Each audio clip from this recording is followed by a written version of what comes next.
Jackson Podcast. What's good? What's good with the La Familia today on this beautiful day? I wanted to touch bases on immigration in America at the moment because it has been all over my algorithm. Like, I can't unsee it. And I want to talk about and also pull up some videos of presidents throughout their term speaking on immigration. Just the presidents that was president during my lifespan. Now, when I think about the country that I'm born and raised in, I lived in my whole life. I've studied the history of this country. I was about to say company. Well, basically the country is a company. I think about what Americans stand for. And I think about my grandmother, how she would have did for anyone, a homeless person. She would have fed them. She would have gave them money. She would have did anything she possibly could do. And that's what the country used to stand on. The land of the free, the home of the brave, the do for others, the take care of your people, your own, anyone. And I think about like the state that we're in with homelessness. And we haven't set no program up or done anything for those individuals. And now we're shelving out hundreds of millions of dollars in sanctuary cities to help people that's not even from this country. And I seen an attack in New York City on the police, and it had me intrigued. I said, man, I got to talk about this thing.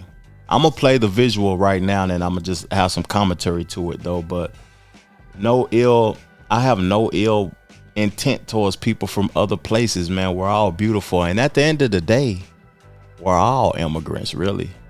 If we get to the root to it, this whole country is a country full of immigrants.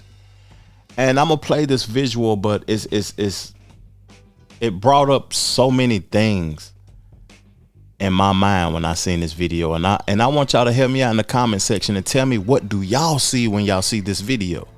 Real talk, man.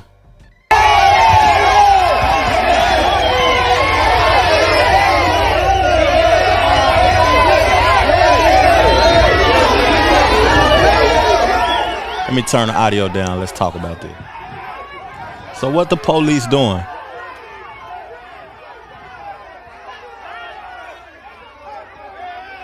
I see them assisting somebody, and then a few of them is trying to control the crowd, right? Or they're assisting somebody, or they're arresting somebody. I don't know what's going on. People are throwing things, items at them. One thing I can say, that the immigrants are unified, though.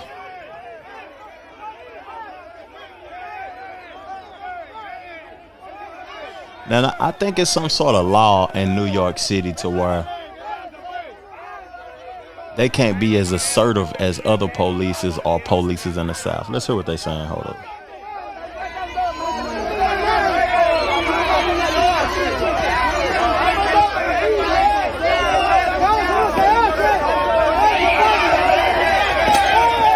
Uh-oh.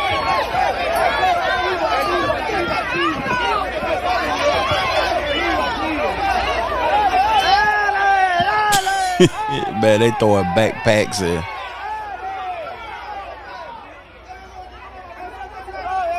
I'm gonna tell y'all something that's coming to my mind as I see this, like, as a black individual.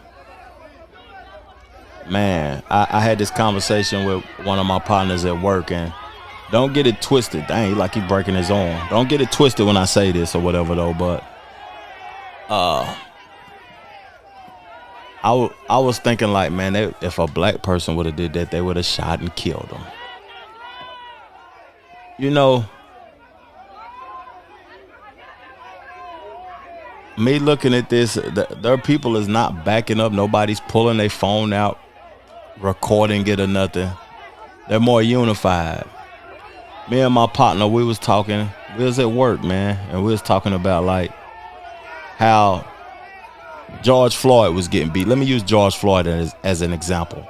He was getting beat on. It was people right there looking at him get beat on, and they had their phones out filming the incident instead of assisting him. Now you see these people, They don't have no cares at all, dog. They don't have no cares at all. Let's see how this unfolds. Watch out, watch out, watch out, watch out, watch out, watch out, watch out.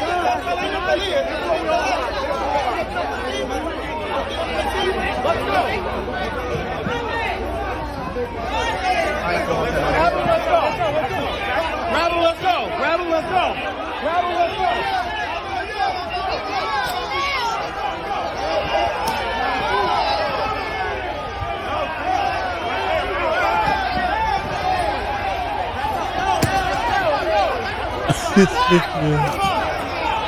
Oh man.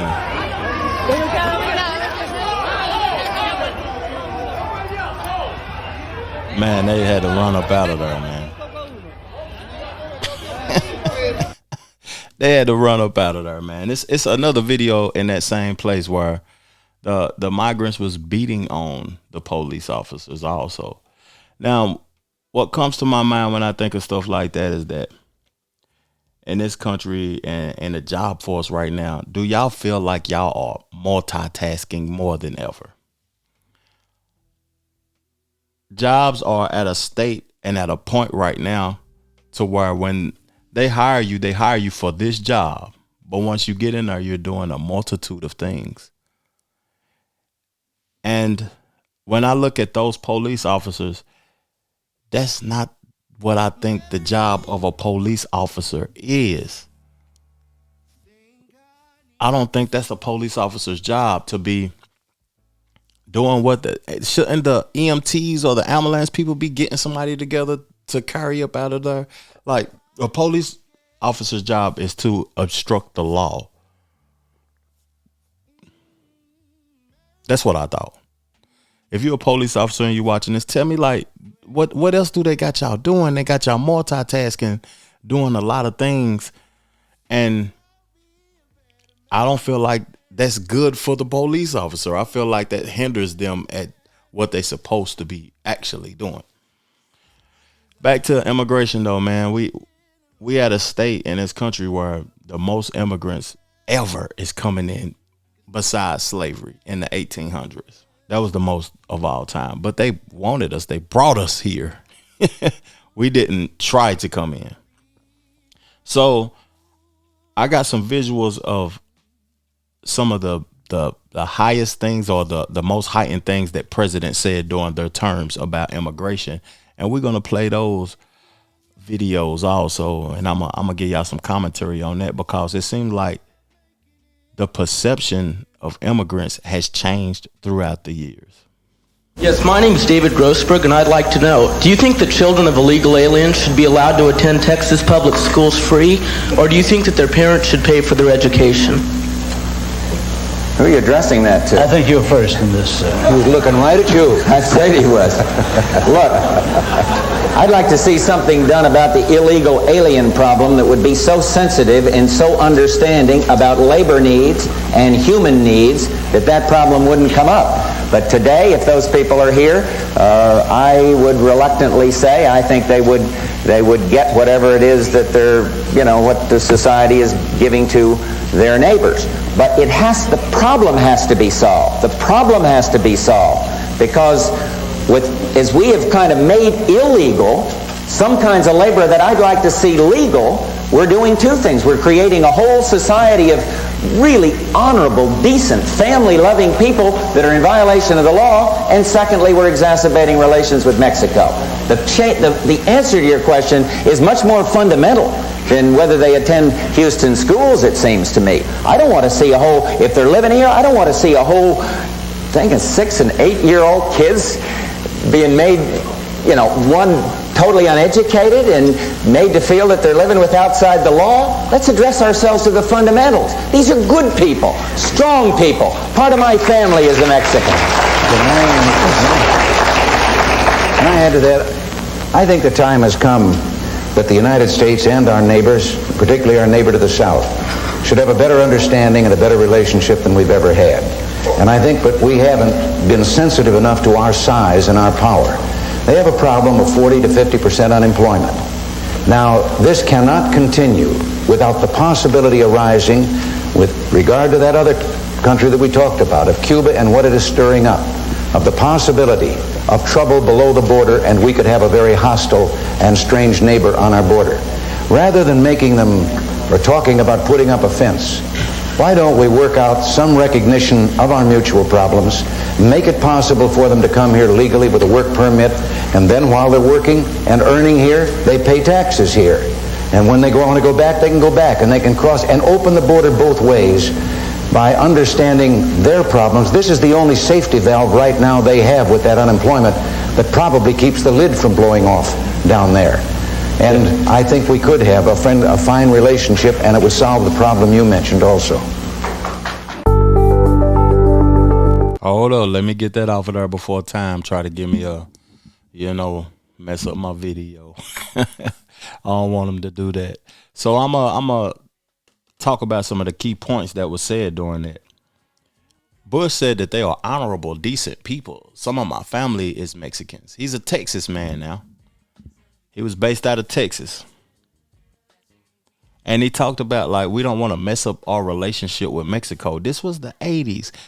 It wasn't immigrants back then. It was Cubans, Haitians. I remember looking at the videos of those people coming in on, like, to me, it looked like they put 10 2x4s together and they floated from their country to another country. So he talked about honorable, decent people. That's true. Like, that is true. Now, when we see the videos and the promotion of the crime and them on scooters in New York City shooting up stuff and robbing stores and stuff, man, that's not all people, though. But we have to have laws. Like, we have laws for our own people. Why we don't have stricter laws for people that's not from here? Now, one thing that I noticed as of recently that caught my attention is that most of the things that's being imported into this country is not coming from China no more. It's coming from Mexico. It's coming from Mexico. Real talk. And then Reagan, he said it was 40 to 50% unemployment in Mexico. Why was that? I got to do some research on that also in the 80s. And to me, what really caught my attention about that statement is the want for more people. Like, why do we always want more people? What would be the benefit of that for America? What I come to assume will be more soldiers for the military, because we don't want to fight. You see with Gen X, I did a video. Gen X don't want to fight. I don't want to fight. More soldiers, more people to vote for a certain party, more people to work for cheap labor to keep capitalism alive. That's just some of the things that I assume, but it could be more than that, though. Let's get to the next president, though. Who was the next president? Because I got a few of them. Bill Clinton. Let's see what he said about immigration. All Americans, not only in the states most heavily affected, but in every place in this country, are rightly disturbed by the large numbers of illegal aliens entering our country. The jobs they hold might otherwise be held by citizens or legal immigrants. The public service they use impose burdens on our taxpayers.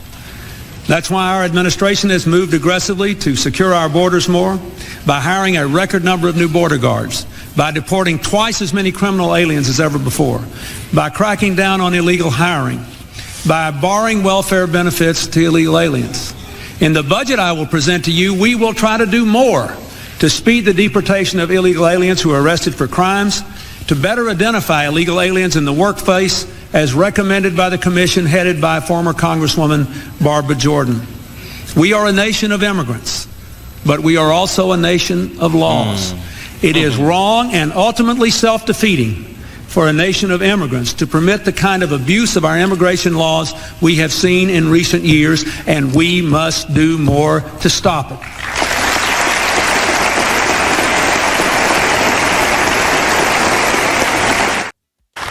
Let me give him some hand claps personally. Salute.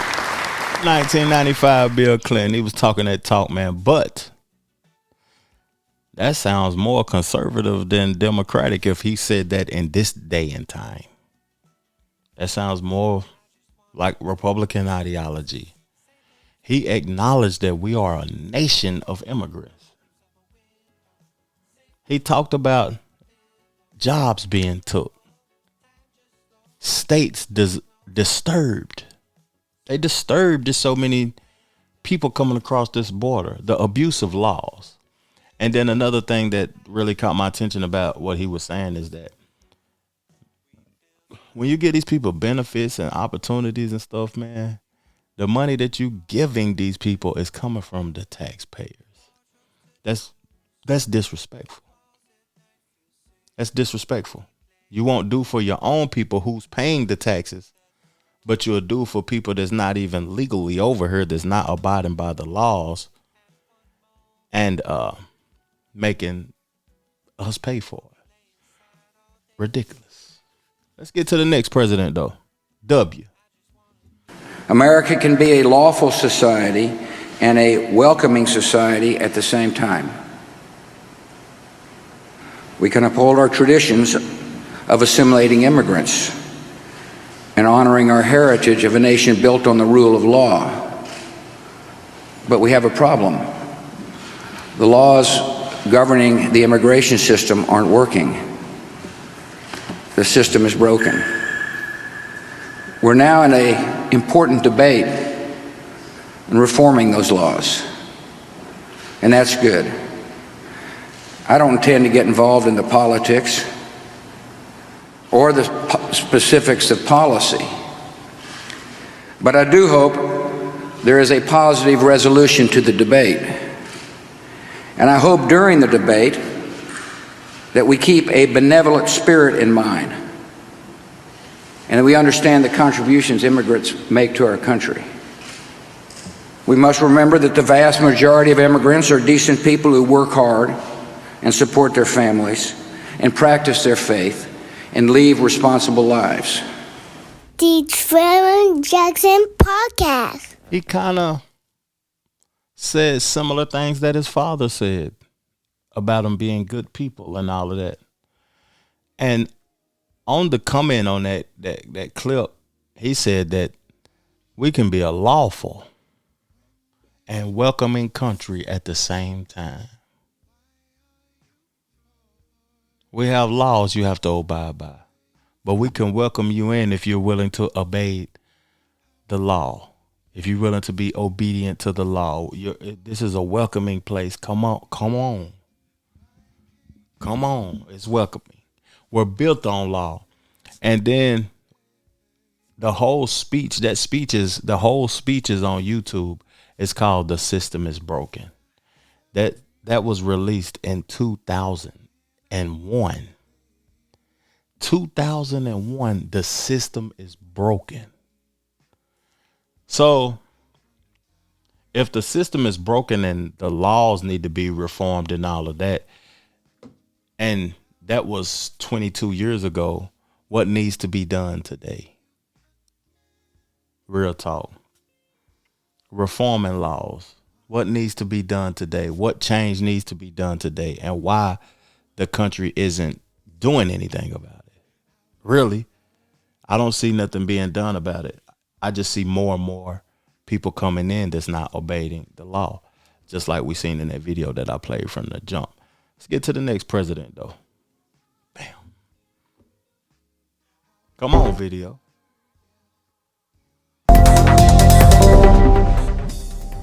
There is bipartisan hope of getting it done. This year, the Senate passed an immigration reform bill by a wide bipartisan majority, and it addresses the key issues that need to be addressed. It would strengthen our borders. It would level the playing field by holding employers accountable if they knowingly hire undocumented workers. It would modernize our legal immigration system so that we eliminate the backlog of family visas and make it easier to attract highly skilled entrepreneurs from beyond our borders. It would make sure that everybody plays by the same rules by providing a pathway to earn citizenship for those who are living in the shadows. A path that includes passing a background check and learning English and paying taxes and a penalty and getting in line behind it, everyone trying to come here the right way. And each of these pieces would go a long way towards fixing our broken immigration system. Each of them has been supported by Democrats and Republicans in the past. There's no reason we can't come together and get it done. And what's more, we know the immigration reform that we're proposing would boost our economy and shrink our deficits. Independent economists have said that if the Senate bill became law over the next 2 decades, our economy would grow by $1.4 trillion more, and it would reduce our deficits by $850 billion more. And you don't have to be an economist to figure out that workers will be more productive if they've got their families here with them. They're not worried about deportation. They're not living halfway around the world. This isn't just the right thing to do, it's the smart thing to do. Right now, it's up to Republicans in the House to decide if we can move forward as a country on this bill. If they don't want to see it happen, they've got to explain why. The good news is, just this past week, Speaker Boehner said that he is hopeful we can make progress on immigration reform. And that is good news. I believe the Speaker is sincere. I think he genuinely wants to get it done. And that's something we should be thankful for this week. And I think there are a number of other House Republicans who also want to get this done. Some of them are hesitant to do it in one big bill like the Senate did. That's okay. They can. It's Thanksgiving. Yeah, we can carve that bird into multiple pieces. Interesting. We can carve that bird into multiple pieces. Interesting. You know, I've always heard this statement ever since I was young. It's a left wing and it's a right wing, but it's all the same bird. Like when laws and bills have to be passed and they have disagreements on things that is morally correct. Like you could put me in a room with anybody in the world and we're not going to disagree on everything. Disagreeing for entertainment purposes. Disagreeing just to disagree so CNN and Fox News can have something to talk about. We're not going to disagree on everything. And immigration reform, when he said that he was hopeful that it could get passed, the bill could get passed, that lets me know that they just disagreeing just to disagree because they don't even like this person. And that's a bad place to be in when you are a leader of over 350, I don't know how populated we are nowadays, 350, 400 million people. And you're disagreeing out of spite. Obama said that the key issues that he was discussing was to strengthen the border. He also talked about the same thing that Bush talked about. The system is broken. The system is broken. He said we're trying to attract skilled entrepreneurs. Man, at the end of the day, it's probably some very talented individuals in the mass amount of people that's coming over. But most of those people trying to get over so they can restart their life, have a better life, work. That entrepreneurs, you ain't even trying to encourage entrepreneurship from your people that's already over here. Y'all want us working. Y'all want us in the system working. Entrepreneurship is when you're using your own money to create money and build your business and your brand and all of that. Them people don't have anything. You funding them. It's crazy to me, like some of the things that's being said if you don't understand what's being said. And he was talking about coming here the right way. What is the right way if we are a country of immigrants? What is the right way? Let me get into the last one. Old Donnie. Let's see what Donnie said during his term. Nearly 180,000 illegal immigrants with criminal records ordered deported from our country are tonight roaming free to threaten peaceful citizens. The number of new illegal immigrant families who have crossed the border so far this year already exceeds the entire total from 2015. They are being released by the tens of thousands into our communities with no regard for the impact on public safety or resources.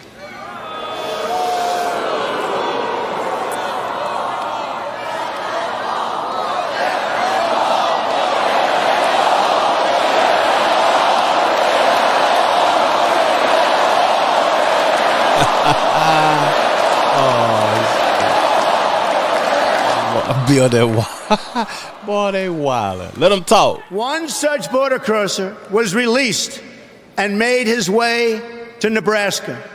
There, he ended the life of an innocent young girl named Sarah Root.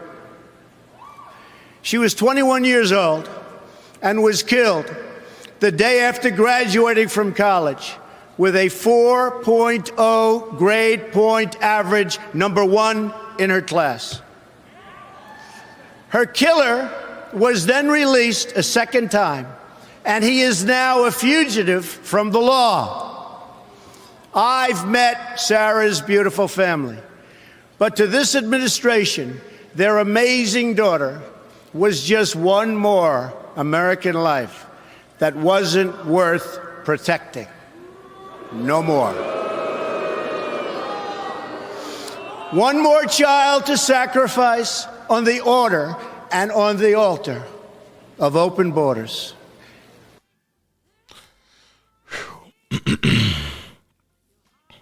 What I think need to be done is that laws need to be altered, man.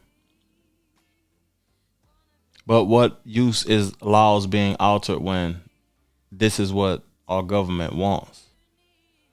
It's a reason that this is being allowed. I don't have the answers for what the reason is. If you do, tell me. That story that Trump told was sad. Those people screaming, build that wall is sad. This is like the fall of America. This is what I'm seeing, the fall of America. The land and the borders that those people are crossing actually was took before. It was took, and those people created California, New Mexico, Arizona, and all of that as part of the United States. And when he was talking about like military age men crossing the border, it makes me think, are they allowing them to cross the border because they want them to become part of the military? Or is these military men crossing the border and are planning and setting up to do things, malice things to this country? It's just something to consider, y'all. This is just a conversation that I wanted to have because I'm concerned. And I need y'all help in the comment section because I want to further the discussion. I just wanted to play the videos of the presidents throughout my lifetime. That was 44 years of presidents that I played and their perception on immigration. And nothing is getting better. Over the time you could hear them speak, it's getting worse. They started off calling them good people, working people. We want these people over here. They just got to come the right way. To Trump building a wall, hostile, talking about how they're killing.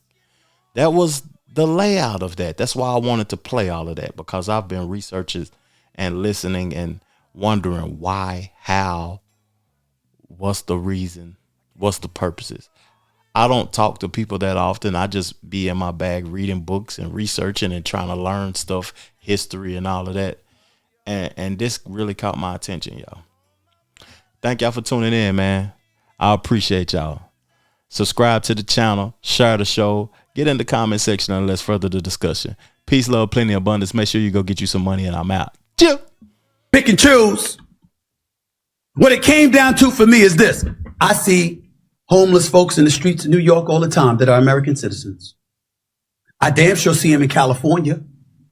We've got poor, impoverished, starving people who were born and raised in this nation. How in the hell do we come up with a $53 million pilot program for illegals, but folks who are here legally are born here, we don't have enough for them? Just like we could come up with billions for Ukraine, but somehow, some way, we can't fix the homeless problem. I'm down for helping Israel. I'm down for helping address the situations with the Israeli-Palestinian conflict, okay? I'm down for helping the Ukrainians and fighting off Russia. What about poor and desolate citizens here? How the hell do you print money for foreign countries, but you don't print that money to help eradicate folks that are starving right here in the streets of America, who were born and raised here? This is what I'm talking about. And so when you have something like that, what's the one way to eradicate it? Yes, you got to have a flourishing economy. Yes, you can't have inflation. Yes, you can't be on the verge of a recession. Milk don't need to cost $7. Bread don't need to cost $5. Don't get me started with how much sugar costs. You can talk about employment all you want to. You can talk about the labor participation rate. But guess what? If you ain't making no damn money and you got to get 2 jobs to pay the same prices or to buy the same amount of stuff that you used to buy, and the price is higher than it used to be because of inflation, then guess what? What are you really accomplishing?